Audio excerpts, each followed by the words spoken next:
आप सभी को जय मसीह की द बाइबल पोर्शन में आपका स्वागत है।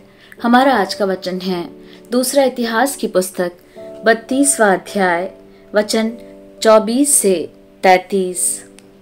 उन दिनों हिजकिय्याह ऐसा रोगी हुआ कि वह मरने पर था। तब उसने यहोवा से प्रार्थना की और उसने उससे बातें करके उसके लिए एक चिन्ह दिया।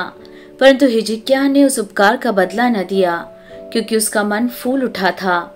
इस कारण उसका कोप उस पर और यहूदा और यरूशलेम पर भड़का। तब हिजकिय्याह यरूशलेम के निवासियों समेत अपने मन के फूलने के कारण दीन हो गया। इसलिए यहोवा का क्रोध उन पर हिजकिय्याह के दिनों में न भड़का। हिजकिय्याह को बहुत ही धन और वैभव मिला और उसने चांदी, सोने, मणियों, सुगंध द्रव्य, ढालों और सब प्रकार के मन भावने पात्रों के लिए भंडार बनवाए। फिर उसने अन्न, नया दाख मधु और तेल के लिए भंडार और सब भांति के पशुओं के लिए थान और भेड़ बकरियों के लिए भेड़शाला बनवाई। उसने नगर बसाए और बहुत ही भेड़ बकरियों और गाय बैलों की संपत्ति इकट्ठा कर ली, क्योंकि परमेश्वर ने उसे बहुत सा धन दिया था। उसे हिजकिय्याह ने गीहोन नामक नदी के ऊपर के सोते को पाट कर उस नदी को नीचे की ओर दाऊदपुर के पश्चिम की ओर सीधा पहुंचाया, और हिजकिय्याह अपने सब कामों में सफल होता था।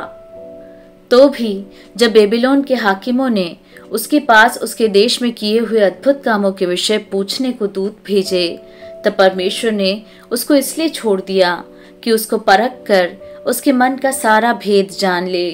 हिजकिय्याह के और काम और उसके भक्ति के काम आमोस के पुत्र यशायाह नबी के दर्शन नामक पुस्तक में और यहूदा और इस्राएल के राजाओं के इतिहास की पुस्तक में लिखे हैं।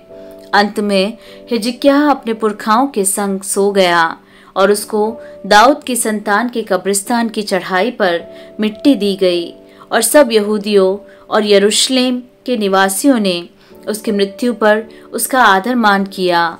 उसका पुत्र मनश्शे उसके स्थान पर राज्य करने लगा।